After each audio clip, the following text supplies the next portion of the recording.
"Don't come after me. They look like they are from outer space."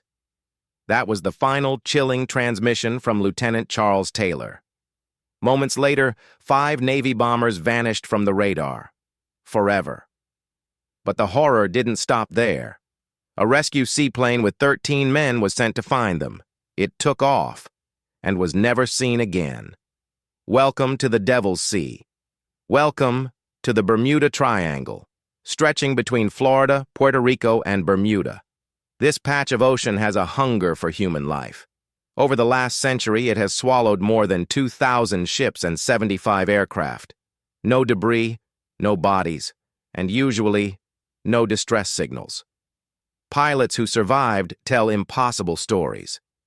They speak of electronic fog that clings to their wings. Their compasses don't point north. They spin uncontrollably. And time itself? It breaks down. A 3-hour flight suddenly takes only 30 minutes. It's a place where the laws of physics seem to fail. Some say it's a portal to another dimension. Others believe the lost city of Atlantis is firing energy beams from the deep. But the U.S. Navy? They don't even recognize the name Bermuda Triangle on their maps. Is it a government cover-up? Or is the Earth itself trying to kill us with rogue waves and methane gas explosions? Today, we are not just telling ghost stories. We are diving into the data to find the truth behind the world's biggest graveyard. One of the most well-known incidents associated with the Bermuda Triangle occurred in December of 1945.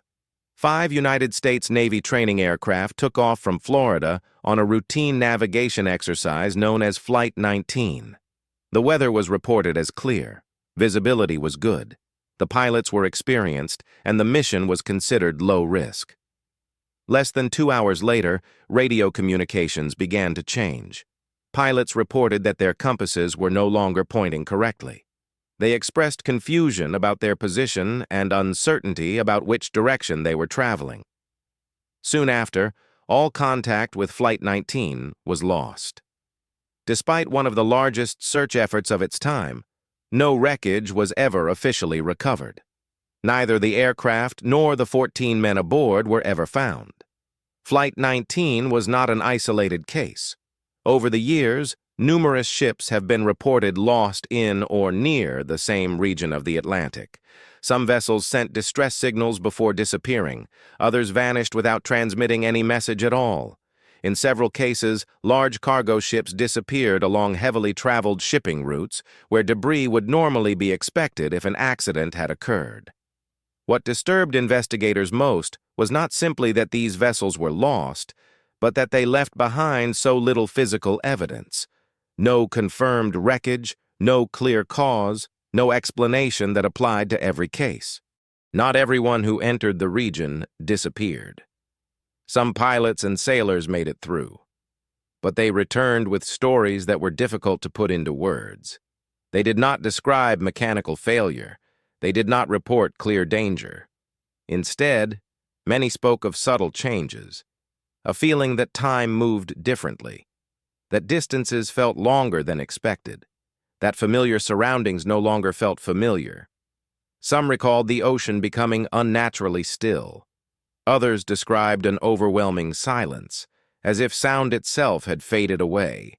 There were no alarms, no sudden disasters, just a growing sense that something was wrong. Taken individually, these accounts sound vague, but when viewed together, they reveal something important. The Bermuda Triangle was remembered not only for what vanished there, but for how it made people feel, and those feelings helped shape the legend itself. For decades, researchers have tried to understand what really happens in the Bermuda Triangle. They turned not to myths, but to science. Many explanations begin with the environment itself. The Atlantic Ocean is one of the most dynamic regions on Earth. Powerful storms can form quickly, sometimes with little warning. Before the age of satellites, such storms were difficult to detect or track. A ship or aircraft caught in these conditions could be overwhelmed before any distress signal was sent. But weather alone does not explain everything. Another factor lies beneath the surface. The Gulf Stream, one of the strongest ocean currents in the world, flows directly through this region. It can carry debris hundreds of miles away, scattering evidence far beyond where anyone would think to search. Still, the environment is only part of the story. Human error has contributed to many maritime and aviation accidents: fatigue, miscalculation, overconfidence. The Bermuda Triangle lies along some of the busiest shipping and flight routes on Earth. More traffic increases the chance of mistakes. Some researchers also point to magnetic variation. In certain areas, magnetic north and true north align differently than expected. For navigators unfamiliar with this, compass readings can become misleading. Taken together, these explanations account for many incidents. They explain what can be measured, but they do not fully explain what survivors described.